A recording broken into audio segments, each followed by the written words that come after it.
real time o balikan sa pag-scroll up and down. Mga balitang dapat malaman, impormasyong tunay at napakikinabangan. Saan ka man, sa buong kapuluan. Mababangon sa bagong sigla. Kababayan, kasama ang social media. Powered broadcaster ng bagong mamamayan.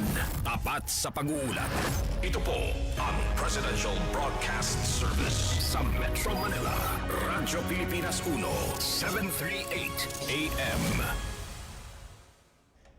Ang oras, 2 minuto makalipas ang alas 9. Ang mga latest, ang mga trending, ano na ba ang mga happenings? Usap-usapan, siksik sa kwentuhang magaan at masiglang talakayan ng mga paksang siguradong inyong kawiwilihan. Bawat usapin, makabuluhan. Kaya people of all ages, kasali kayo sa Usap-usapan. Kasama si Ven Blones sa Radyo Pilipinas 738 AM at Radyo Pilipinas World Service.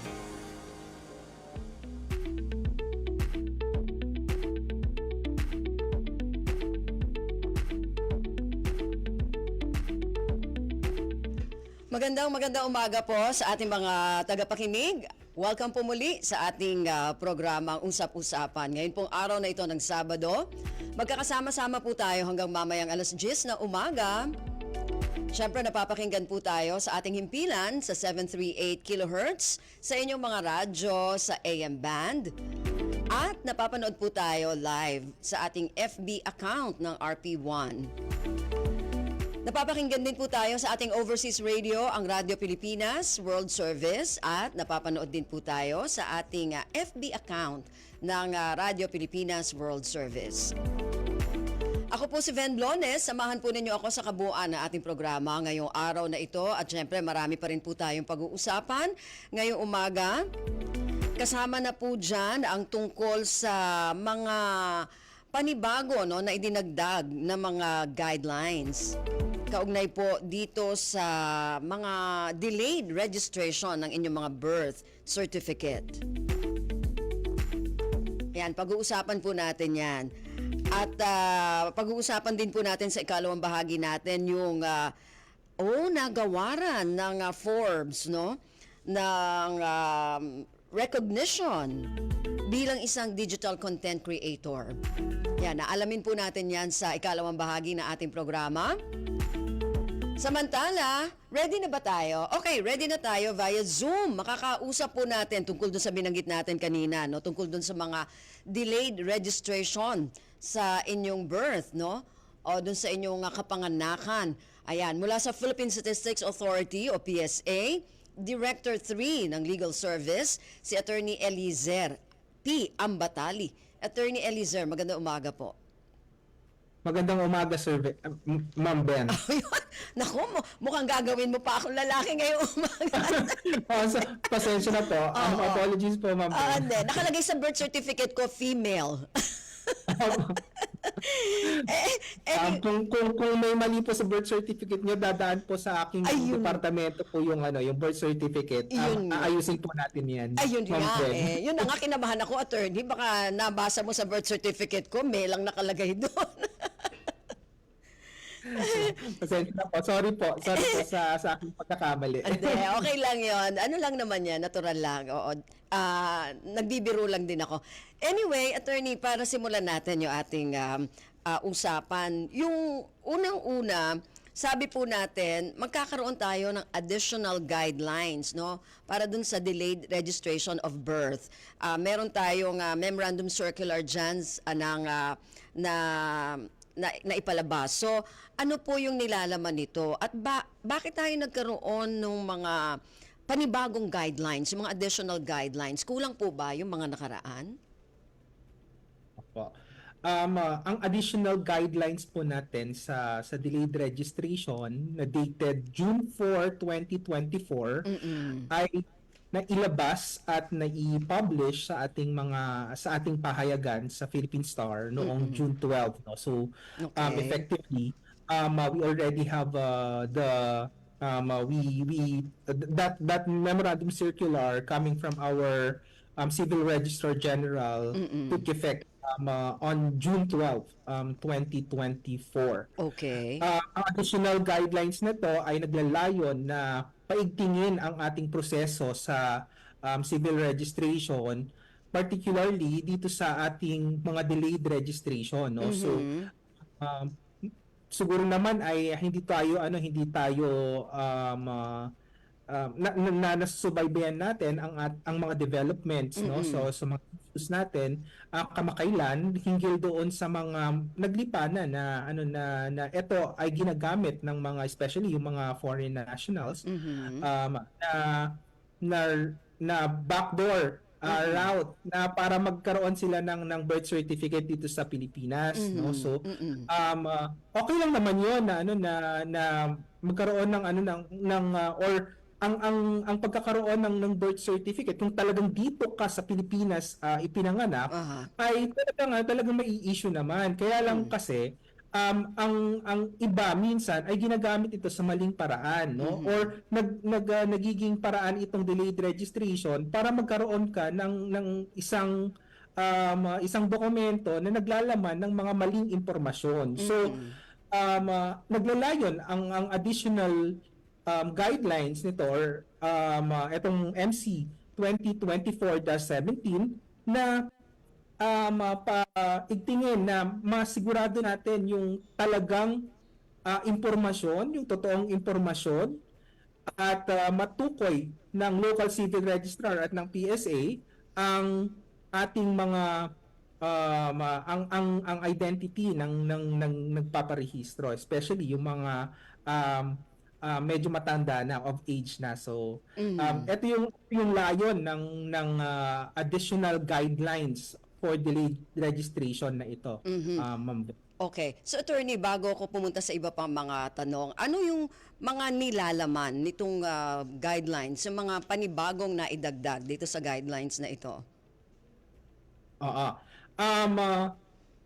Ang dinagdag natin dito ay ang pagkakaroon ng requirements, ng mandatory requirements, no? Okay. At nire-require din natin na kapag ikaw ay 18 years old or above na individual at magpaparehistro ka ng iyong birth certificate, no? Kailangan mong pumunta personally, so mag-appear doon sa local civil registrar, no?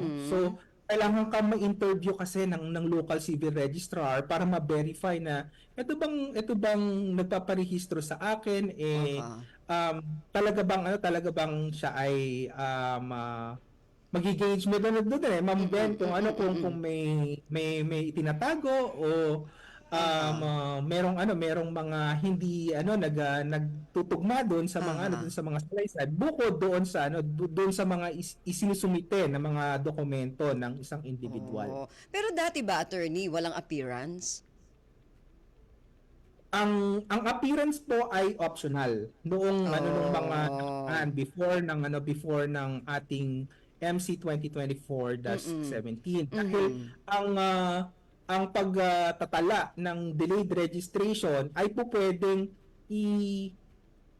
i-file ito ng isang informant, no? So po pwedeng yung nanay or yung tatay or yung nagpaanak ang po pwedeng ang pwedeng Parehistro. kung sino man yung merong alam doon sa occurrence ng sinasabi nating birth, no? Occurrence ng birth ng isang individual at makakapagsalaysay ng mga facts na ito, pwedeng siya yung mag-file sa ating civil registrar. Okay. So bukod po dun sa appearance, attorney, meron pa bang dinagdag? Meron pa tayong dinagdag na mga mandatory requirements. Una na dito yung pagkakaroon ng barangay certification. Kailangan nating na-capture ka sa national ID, or kung meron ka ng national ID, ito ay papakita mo, no? Kung wala naman, kailangan mong magparehistro muna, no? So hindi naman natin kinakailangan na meron ka ng physical national ID or yung e-fill ID or digital ID, pero ipoproseso lang ang iyong application sa delayed registration kapag ikaw ay sa ilalim sa rehistrasyon or registration din national ID para ma-capture na yung yung biometrics mo. Okay. Kailangan din ng supporting documents ng iyong mga magulang, no? So yung mga IDs ng iyong mga magulang, kung totoo ba na na yung nanay or yung tatay mo, kung wala ka namang kung hindi mo naman alam ng aplikante yung kanyang tatay, at least man lang yung kanyang nanay, no? Kailangan din na mag-submit ka ng front-facing photograph, no? So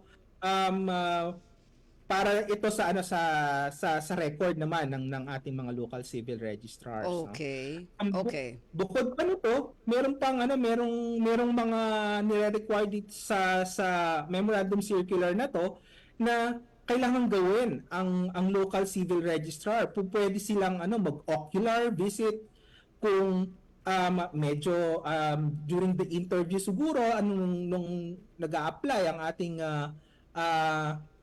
nagre-register, pwede silang pumunta dun sa may barangay para itanong, totoo bang merong mga tao na residente dito, merong mga verification na gagawin ang ating mga local civil registrar at nire-require ng MC 2024-17. Okay. Attorney, paano natin malalaman? Like for example, medyo dumami nga yung ating mga dokumento, no? Pero may mga iba dyan, talagang pati dokumento, pinipeke. So paano natin malalaman na authentic o legit yung ating mga ipinasang mga dokumento? Dito na mangyayari yung verification ng ating mga local civil registrar kasi ito ay isang due diligence din sa ating mga local civil registrar na i-validate kung tama ba yung mga or authentic ba yung mga documents na ipinapasa ng isang aplikante sa isang delayed registration. Ang katulad lamang ng baptismal certificate, maaaring ito ay tampered, maaaring ito ay peke, no? So ang gagawin ng local civil registrar diyan, ayon dito sa MC 2024-17 ay pupunta siya sa pwede niyang ipagtanong ito sa church na kung saan bininyagan yung aplikante ng delayed registration, Ma'am Ben. Kailangan din niyang magtanong-tanong, no? So meron siyang binibigyan siya ng pagkakataon ang local civil registrar para i-validate nga itong mga dokumentong ito.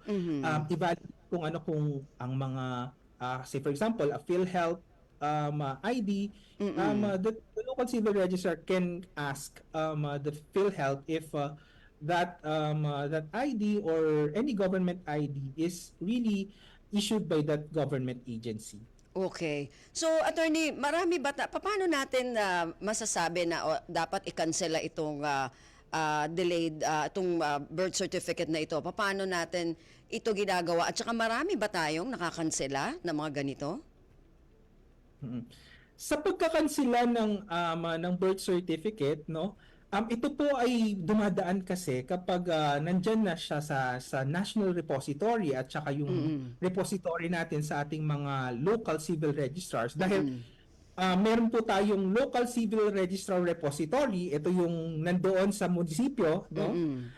Meron din po tayong National Civil Registry Database, no? Ito yung hinahawakan ngayon ng PSA, no? Kapag nandyan na siya sa mga yan, hindi na basta-basta yung pagkakansela, no? So kailangan mo nang dumaan sa korte, no? Okay. In the recent events, hindi po madalas yung ganito na track ng pagkakaso dahil sa lengthy nga yung pagkakaso, no? Mas madami tayong mga kaso na binablock or meron tayong mga kaso na kino-correct, no? Kino-correct yung mga entries. Yung pinag-usapan natin kanina, no? Na na mga correction of entries din na nagaganap, no? Ang correction of entries, dalawa ito, pwedeng i-file sa korte, pwede rin naman sa administrative process, no? Ito yung under RA 9048 as amended by RA 10117. Ito yung administrative correction of clerical error on civil registry documents. No? So, yun yung... pero kanina, attorney, nabanggit natin yung mga local civil registry, parang sa kanila talaga bumabagsak lahat, no? Yung mga nagsasagawa nitong delayed registration. So, sakali na hindi masunod o merong mga hindi nagawa na tama yung local registry natin, may mga... Ano yung kanilang accountability? Ano yung mga pwedeng parusa o kaparusahan sa kanila? Sa hindi pagsunod doon sa mga guidelines natin sa civil registration, ang isang empleyado katulad ng isang other government employees ay pwedeng liable ka sa administrative sanctions, no? So ginagawa natin diyan sa mga paglabag, sinusulatan natin ang local chief executive and we recommend the filing of an administrative case kapag may nakita tayo na paglabag, no? So dahil ito ay isang seryosong usapin, nakita naman natin in recent events that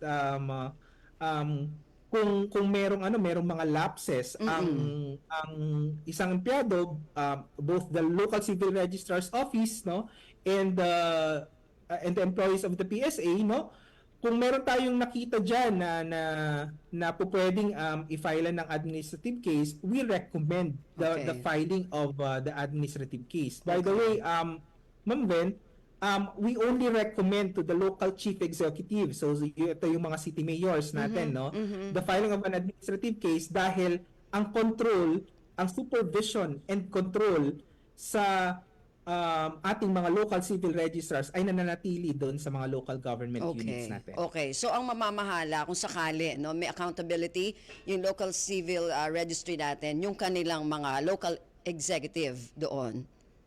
Tama po 'yan. Okay. Attorney, kasi nga nabanggit ko kanina, no, dahil alam naman natin na sa mga balita yung isang alkalde natin, 'di ba, sa Bamban, si Mayor Guo, no? May mga lumabas doon na pinapakansela ng Philippine Statistics Authority yung kanyang birth certificate. So kung halimbawang nagkaroon nga ng cancellation, sabi natin parang ang mangyayari magiging floating. So paano yung ganung scenario?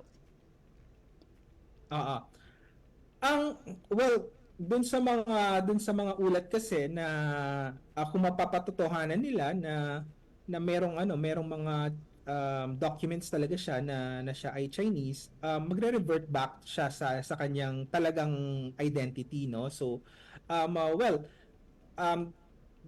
short of saying that yung magiging sitwasyon niya doon sa doon sa pagkakaroon niya ng birth certificate na Filipino siya, no, she will be stripped of her Filipino citizenship kapag napatunayan at nag-decide ang ating mga korte na kansilahin ang kanyang birth certificate. Okay, pero ano yung sinasabi na as of now floating, tama ba yon, attorney? Hindi pa po natin yan masasabi, Ma'am Ben, dahil na-file pa lang. File pa lang po namin through the Office of the Solicitor General, Ma'am Ben. In fact, kahapon lang po ito. So, na-file na po yung kaso, which is the petition for cancellation of birth certificate, no, ni Mayor. Okay. At ngayon, meron pa ring presumption ng validity naman yung kanyang birth certificate, no. Kapag nag-decide ng korte, doon na lang po natin siya matuturing na nagkaroon ng floating yung kanyang identity. Ayun, okay. So sa ngayon, parang yun na nga, parang sinasabi ba natin, attorney, na valid pa rin yung kanyang birth certificate? Well, technically, valid pa rin, although meron tayong procedure ngayon dito sa PSA that under investigation na itong kaso na to, at meron nang kaso na i-file, under our processes, blinak na po namin yung further issuance ng ng copy ng birth certificate.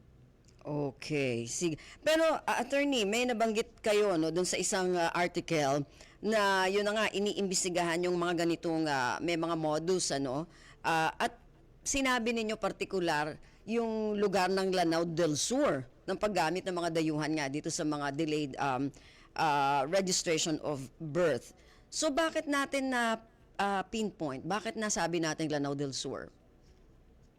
Opo. Hindi naman po natin sinasabi na ito yung ginagamit ng ating mga dayuhan, no, na as back channel or backdoor channels ang Lanao del Sur. Ang Lanao del Sur lang natala lang po natin sila na may maraming delayed registration. So Okay. hindi naman confirm or hindi naman conclusive na na ito talaga yung ginagamit. Although yun nga naitala po natin na during the years no na marami ang mga delayed registration sa Lanao del Sur. Baka po kasi yung mga local civil registrars naman natin sa Lanao del Sur ay ma-hurt no. Ayun lang Dahil nga. baka Oo. bakit kami yung napipinpoint. Yun nga, no? bakit nasabi natin particular, di ba? Na nakabanggit Oo. tayo ng ganong lugar. Ma'am Wen, gusto lang namin linawin din na na hindi naman po ganun yung konklusyon daan sa Lanao del Sur. Pero sa aming pagtatala, ang sinasabi lang po namin ay natala po namin yung medyo marami po ang mga delayed registration sa Lanao del Sur, no. So pwede po kasing say for example in recent years nagkaroon po ng kaguluhan sa lugar po na 'yan, pwede pong naantala yung mga pagtatalang sibil doon sa lugar na yan. Kaya nagkaroon din sila ng spike din or marami din talagang mga other circumstances Yes. na nakaka-contribute sa pagdami Pag-file. ng delayed registration Oo. sa lugar na 'yan. Oo, But at not necessarily na related ito doon sa registration ng mga foreign nationals sa ating. Okay. So, dahil lang doon sa datos, kaya nabanggit natin yung sa Lanao del Sur. Speaking of datos, attorney, gaano karami ba yung nagkakaroon ng problema dyan sa delayed registration? Kung tayo po ay merong 1.4 million na tinatala ngayon sa during year on year, no? Oo. Ang delayed registration ay nasa 900,000. Oh. No? 900,000. Dahil, Ma'am Ven, ito naman ay hindi naman lahat ay 18 years old and above. Ang 18 years old and above naman ay around 400,000 naman po yung delayed registration, no? Okay. Ito yung delayed registration ay ito yung mga nangyayari, no? Year on year. So Okay. ibig sabihin po pwedeng ipinanganak po sila nung 1960s or 1970s or 1980s. Yun lang nagpaparehistro ngayong 2021, 2022, 2023, no? Dito sa datos na to, makikita natin na dati ho siguro kasi hindi pa masyadong aware ang mga tao ng doon sa importansya ng kanilang birth certificate. Pero we have now come to an age that every government agencies, like if you have to go to abroad, the DFA before issuing a passport requires you to present your PSA authenticated birth certificate, no? Kapag meron kang anak na mag-aaral, ang DepEd ay nagre-require din ng Birth PSA certificate. authenticated ng birth certificate. Oo. Ngayon pa po kasi sa mga in recent years like 2010 to up to now, no? Na naging aware tayo dun sa importance ng birth certificate, no? Aha. So ngayon pa lang din natin nakikita yung mga ganyan na mga datos, no? So kaya ang sinasabi namin sa ating mga kababayan is that kapag nanganak yung nanay at nanganak yung nanay kailangan may irehistro na ito yung mga kapanganakan ng bata dahil importante na Oo nga. magkaroon Ng birth certificate ngayon. of legal identity kasi ito po yung kauna-unahan na pruweba na ikaw ay nag-exist sa mundo at nag-exist as a Filipino. Pero bukod doon, attorney, kay Mayor Guo, no, doon sa Bamban, may mga ano pa rin ba na mga gaano karami yung mga dayuhan na nag-undergo ng late registration? Sa mga dayuhan, well, right now, Ma'am Ben, wala akong datos doon kung marami ba sila or we have noted some, no? But dun sa exact figure, I do not have right now the figures of those that have registered na foreign national, no? So ang usually kasi na nagiging sistema natin dito is that kapag may na-file na case, saka lang natin nalalaman dahil Okay. Mahirap tuntunin din on our level sa PSA dahil sa So, attorney, National ano? Authority. Oo, kasi medyo maano na yung oras na. So, attorney, may estimate ba tayo kahit hindi kumpletong datos? Okay. Ang masasabi ko lang, Ma'am Ben, is that we are investigating around 21, no? Okay. Nag-investigate po tayo na around 21 local Cases. civil registrars right Okay, now. Kung okay. saan nandito yung mga concentration nung mga nauulat, no? Nung mga nauulat ng mga foreign nationals na nagpaparehistro through the delayed registration. Okay. 21 cases ba yun o 21 na lugar, attorney? 21 na lugar. 21 na lugar. Pero walang estimate kung ilan. Pero 21 lugar na meron na nagka-problema na mga dayuhan sa kanilang late registration. Tama po, Ma'am Okay, Ben. okay. So sige, bago ka magpaalam, attorney, gusto ko lang kasi 'di ba parang ang nangyari kasi parang mas lalong humaba yung proseso, no? Dahil may mga additional nga tayo na inilagay dun sa bagong guidelines na ito. Hindi ba mas magiging prone ito dun sa mga, 'di ba sabi nga natin pag medyo mahirap at mahaba, parang mas nagiging prone siya sa mga irregularidad, 'di ba? So anong tingin mo doon, attorney? Oo. Eto nga din yung yung isa sa mga pinag-uusapan din namin sa PSA that baka naman nagkakaroon tayo ng pendulum swing dito sa ating mga regulations, no? At matamaan naman yung mga talagang lehitimo na mga Pilipino na dapat inirerehistro natin although delayed, no? Meron tayong mga programa, Ma'am Ben, like the Birth Registration Assistance Program. So kung babasahin natin dun sa may regulation or dun sa may MC, meron po tayong inilagay doon na exemption. So Okay. magde-determine po ang National Statistician and Civil Registrar General ng mga instances kung saan po pwede tayong magkaroon ng another set of guidelines para naman matulungan natin ang ating mga kababayan na makapagparehistro Okay. at marehistro na sila at magkaroon ng birth certificate. Okay. Attorney, wala na tayong masyadong oras, pero gusto kong detalyihin din yung mga exemptions na yan sa next na pag-uusap natin kasi marami pa tayo sanang gustong itanong tungkol dito sa late registration na to, pero kulang yung oras natin. So attorney, maraming salamat sa oras mo. Baka may mensahe ka bago tayo magpaalam. Maraming salamat po, Ma'am Ben, at ang mensahe ko po sa ating mga kababayan, katulad ng sinabi ko po kanina, maigi po na tingnan po natin ang ating mga dokumento, especially our birth certificate, at iba pang mga civil registry documents dahil hindi lang po ito papel-papel lang po. Ito po ay kailangan po natin at ito po ang mga pruweba po natin na tayo po ay nag-e-exist. So, I encourage also our parents, new parents especially to register timely their birth of their offsprings, Ma'am Ben. Okay. Maraming salamat po, attorney, sa uulitin, ha? Thank you. Ulitin po. Salamat po, Ma'am Ben. Okay, thank you. Ayun. Si attorney nawala yung aking dito. si Attorney Elizer Ambatali, Director 3 Legal Service, Philippine Statistics Authority. Maraming salamat po, Attorney Elizer. Sa pagbabalik po, nako, isang content creator po ang ating kakausapin at nagkaroon ng recognition, pagkilala mula sa Forbes magazine. Sa pagbabalik po na ating programa Usap-Usapan.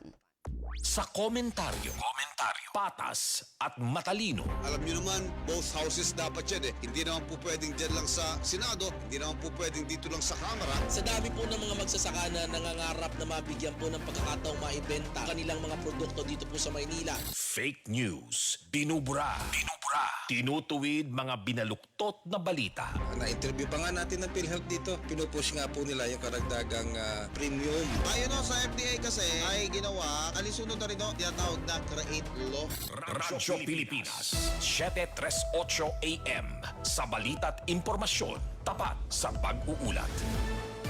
Radyo Pilipinas is on Viber. Viber.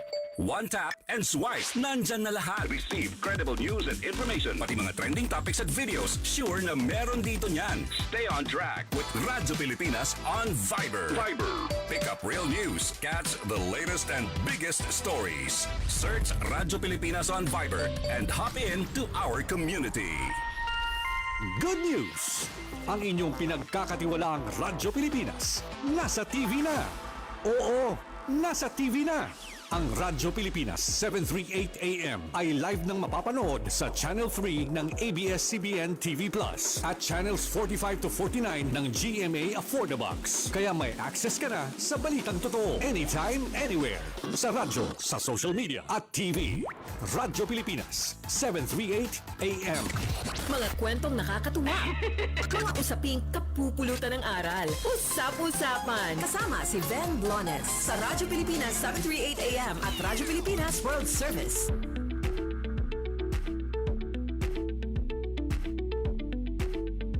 Okay, balik tayo sa ating programang Usap-Usapan. Ngayon po araw na ito ng Sabado. Nasa second half na po tayo ng ating programa.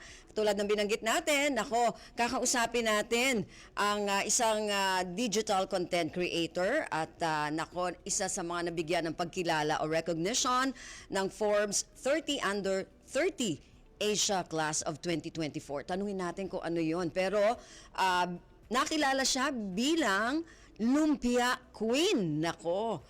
Tanungin natin kung paano nangyari yon. Kasama natin via Zoom ngayong umaga si Miss Abigail F. Marquez. Ma'am Abigail, maganda umaga. Good morning po. How are you? Ayun, okay naman. At congratulations dun sa iyong Thank you po. recognition. Pero, ayun, Ma'am Abigail, bago natin tanungin kung bakit Lumpia Queen, tanungin ko muna, ano itong recognition na ito? Itong Forbes 30 Under 30?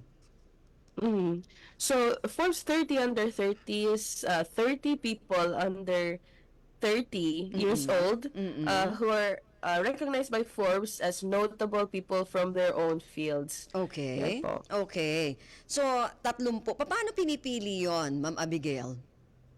I'm not sure po with how they actually shortlist the 30, but I bet it's it undergoes review from credible people in the industry also. So, ganon. Yeah. Tapos, bakit Lumpia Queen? Lumpia Queen po, it was given to me by my community or my viewers. Okay. Because early on in my content creation journey, I actually started this series on TikTok po. Okay. Experimenting with lumpia wrappers, having different kinds of fillings. Started with leftovers like marshmallows and chocolate. And then naging kalokohan na rin po siya like sinigang in lumpia wrappers, popcorn. And nag-hit po yung series na yon to the point na even after when I already started doing recipes na, po, not lumpia, people would start asking me to lumpia these recipes. Okay. And yun po, naging recall na siya. Ayun, so doon nanggaling yung Lumpia Queen. Yeah. Ayun, sa Opo. dami ng mga series nung tungkol sa pagluluto mo ng lumpia. Pero sinigang na lumpia talaga, ha? Yes po, masarap po siya, promise. Oh, talaga? Wow. So, mga Yeah. gaano karami yung series na yun ng lumpia na nagawa mo, Ma'am Abigail? Uh-huh. I think around 20 to 30 lumpia experiments po siya. Oh, wow. So, lahat ng mga experiment na yon pinatikim o natikman? Opo, yes. Every time I make I make an experiment, titikman ko po siya at the end of the video. And lahat naman po okay except the popcorn lumpia, which was inedible. Okay. Okay, wow. Ang ganda, no? 20 to 30 series pala yun. Pero, ang balita natin, Ma'am Abigail, yung hindi naman nagsimula sa lumpia, yung pagiging digital content creator mo, paano yon? Paano nagsimula talaga? Yung pagkahilig mo? Nag-start po ako when I was in my last semester in college. I really started with just not lumpia but easy recipes. My first viral video was a 5-ingredient pasta recipe, and after that, basically ginagawan ko lang po ng recipe videos with voiceover or kind of a tutorial itong mga niluluto ko sa bahay na pang-ulam na talaga namin that day. So, it really started with just vlogging or with what we had at home. Aha. So, hindi lang talaga yung lumpia. Opo. Marami ka ring niluto bago pa talaga yung Yeah. lumpia. Oo. Opo. Oo, pero talagang hilig mo na ba, Ma'am Abigail, yung pagluluto? At ito yung ginawa Yeah. mong content dun sa yung TikTok? Opo. Mahilig na po talaga ako magluto. Since bata pa ako, like, yung mga earliest memories ko po of my first fried chicken, making beverages for visitors at home would be around 4 years old, 5 years old. Like, when I was elementary, I would bake before going to school and have my classmates taste the baked goods. But I feel like content creation po actually is, it requires cooking skills, but also this interest and some skill in video editing and writing, because I do po my voiceovers. So, I feel like those skills also I honed throughout the years when I was growing up. Like, I was known as the extracurricular person. I did yung school radio broadcasting. That's why I also have a microphone. So, nung nag-start po ako mag-content creation, naging madali na lang for me because I already had the equipment and I guess Experiences. the experiences to be equipped. Okay. So, gaano katagal na ikaw naging isang digital content creator? Over 2 years na po. I started in January 2022. And yes, I'm super happy where I am right now. Oo nga eh. So, ibig sabihin, 2 years ka pa lang talaga na naggaganito. Pero after 2 years, meron ka ng recognition from Forbes. Yeah. Tapos, may Yeah. may iba ka pa bang recognition, Ma'am Abigail? Yes. Opo. So in 2023, I won the TikTok Foodie Creator of the Year. So that covers the entire Philippines po. But recently, like this year, we're so happy to have received the Webby Awards under the food and drink category. I was the first Filipina to win that. Filipino born and raised in the Philippines to win that. So I went to New York. I had my Filipiniana on and I received my award there. Another po is I got nominated for the James Beard Awards, which is basically the Oscars naman po for the culinary industry under the social media category. That is also an international recognition. But kung lalatin ko po, another one is being featured in Tatler Asia's list for parang notable youth din Yes. po this year. Oh, wow. So ganun karami na after 2 years lang, ano? Paano yung magic diyan? May magic ba? At saka I'm sure may mga pag pinapanood namin, parang kala mo dali-dali, pero I'm sure marami Yeah. mga challenges, 'di ba? So ano yung Opo. mga ano natin diyan na experience natin ng mga challenges, Ma'am Abigail? Uh-huh. May magic po sa editing. Oo, yun. Oo. But I would credit all the wins to hard work, because these videos I try to make them my own, by myself, and they actually require a lot of effort to do, because for me, I try to be very intentional with my videos, so higher chances of being viewed by people on the internet who have really short attention span. So hard work and passion that comes with it. And number 3, I think yung mismong topic po na nako-cover ng videos ko, I try to make my recipes really accessible, relatable, and at the same time, I try to feature dishes that are easy. And ito pong Filipino food, which is one of the things I like the most, is I get to feature our cuisine in an international level. And the challenges that come with that is really the work that comes with doing videos, and you have to be really consistent and regular. Oo. But for me po, it's really my passion po eh. I started this with expecting nothing, basically, just because I love the process of making the videos. So hindi po siya nagiging super hirap sa akin, kasi I enjoy the process, Ayun. although it really takes Oo. hard work. Tama naman. No? Pagka nag-enjoy ka, tsaka masaya ka, parang hindi trabaho para sa'yo, di ba?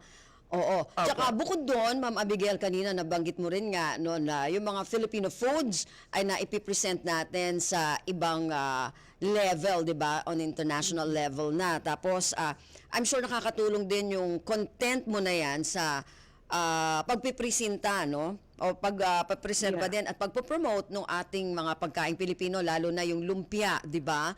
Na kilalang kilala na abroad. So, sa tingin mo talaga nakakatulong din yung itong content mo na ito?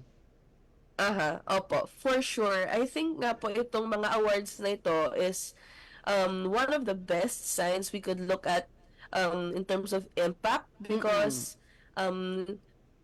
like for example, the Webby Awards, the first Filipina born and raised to win the Webby Awards, and this James Beard, it's an indicator that we are penetrating these spaces that haven't been penetrated before. And with the name Lumpia Queen also po, no, now that people know me globally as a Lumpia Queen, I basically am bringing one of our dishes to those heights. And in my videos, my audience po is actually a mix of international and Filipino people.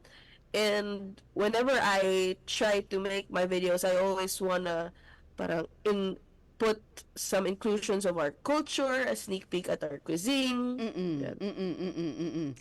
Okay, oo, maganda. Tapos, Mama Miguel, pero ano ba yung course? Nagkaroon ka ba ng pag-aaral sa culinary o wala naman?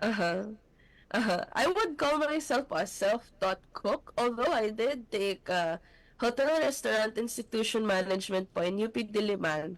We had fundamental culinary courses, but most of it were more business or management, like purchasing, marketing, human resources.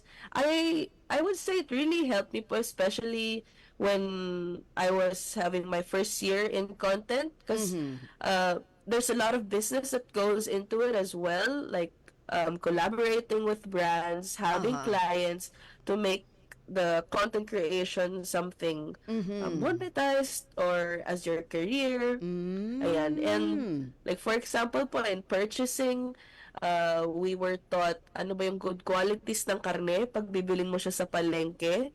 And all of these things that I learned in college, I would say really equipped me also in teaching other people because I learned this, you know.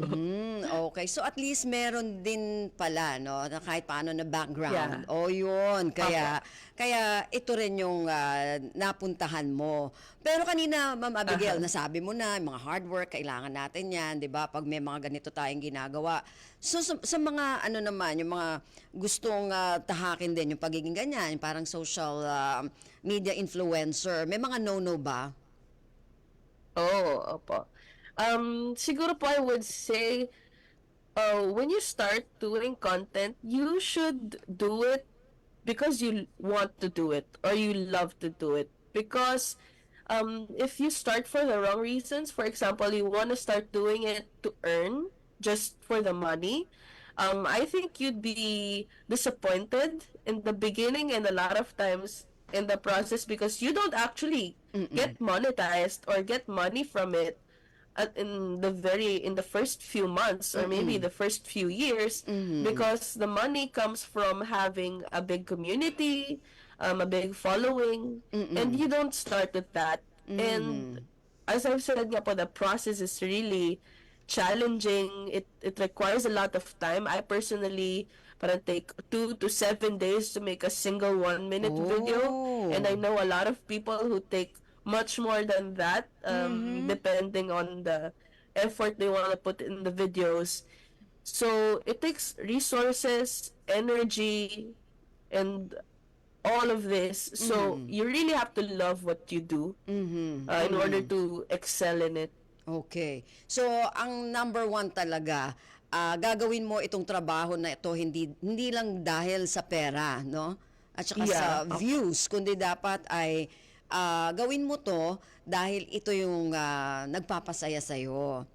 Yeah. Oo. Opo. Tsaka ngayon ko lang nalaman, Ma'am Abigail, na yung isang 1 minute na video, 6 days bago mo magawa? Tama ba? Apo, that's one of the extreme cases po. Oh. But it would be a minimum, I would say, of 2 days working on a video. Oh, bakit ganun katagal? It's meron? different po for our niche. Because food, and then po yung R&D or basically testing the recipe before we use it in the video. We buy the ingredients. We cook and actually shoot the video, which for me takes a lot of time because I really want to capture the fun in the organic moments in the kitchen. So my approach would be putting the camera on record and basically forgetting about it and that it's running. So I get to capture what naturally happens in the kitchen. And I end up with such a long duration of clips. And that's why my editing takes also a very long time. But you don't have to do it that way. I've worked with creators na ayaw nilang lumagpas ng 1 hour yung shoot and editing takes them 10 minutes. Yeah, but my approach, I think, could also be one of the things that make me different from others. Ayun. Biro mo, no? Tapos 1 minuto lang yung video mo. Yeah. Parang ang hirap talaga nun. Anyway, nako, may mga ano ka pa ba? Kasi sa dami ng inilagay mo na content, no? Meron ka pa bang dream? Meron ka pa bang gusto na mangyari dun sa iyong mga content? Opo, for sure, because number one, I do have a lot of passion for other things as well, like music, I don't know, instruments or something like that. I just want to make at least my food videos. I would really stick to my food videos, but try to make them more refreshing or new by incorporating other niches. And number 2 would be exploring other types of content. For example, longer videos on YouTube or at least mga 5 to 8 minute videos, because right now po I've been here like more than 2 years, but my videos are always around 1 minute, and that really restricts me with what I can teach other people. But then again, longer videos are very different from making 30-second, 40-second videos. Yes. Oo. Yan. Oo. At saka sabi nila pag That's it for medyo mahaba na, 'di ba, Ma'am Abigail, medyo naaano na yung nanonood 'di ba? Parang nawawala Yeah. na yung kanyang doon sa panonood niya. Opo, iba po Oo. talaga yung parang technicalities with a longer video because with longer videos on YouTube or on Facebook, the thing is they have to click on your video to watch it instead of just scrolling through your Yes. phone like TikTok or Reels. So you have to give it time sa thumbnail or sa title, and yung pacing po kumbaga kapag Oo. longer videos kailangan mo ng pag-aralan yung, Yes. okay, may kailangan ng hinga dito, Aha. kailangan substantial na dito, when in TikTok or Reels, kailangan talaga pak. If you have a dead air, matik scroll. But if you do that for 4 minutes, that's exhausting for a viewer. Oo, yun na nga no? Mas parang yung attention medyo nawawala, 'di ba? Pag Yeah, medyo opo. matagal na. Nako, anyway, Ma'am Abigail, maraming salamat. Pero tanungin ko lang, doon sa 20 hanggang 30 mo na series ng lumpia, ngayon ba may naiisip ka pa na feeling o ilalagay doon sa lumpia o paraan? Sa susunod mo For ng lumpia? Yeah po. Feeling ko ba hindi ako mauubusan. Pinapahinga ko lang si lumpia, but marami po akong kalokohan in store. Yeah po. Oo. Nako, sana matikman namin yung isa mong lumpia, no, na gagawin ulit para dito sa series mo na ito. Yes. Oo. At syempre, nagpapasalamat tayo dahil dun sa yung mga content, lalong mas nakikilala yung ating Filipino foods, di ba? Hindi lang dito, kasi marami din naman mga kababayan natin, mga Pilipino, na hindi kabisado lahat yung mga Filipino foods, di ba? Yeah. Oo, tapos nakikilala pa tayo yung mga natin, yung cuisine natin abroad. So, Ma'am Yes. Abigail, maraming salamat. Meron ka bang mga gusto pang ibigay na mensahe dun sa mga gusto pa rin, no, na maging katulad mo? Oh. Good luck, everyone. Keep up. Whoever is already starting their own content creation journey, I wish you the best. Keep on at it.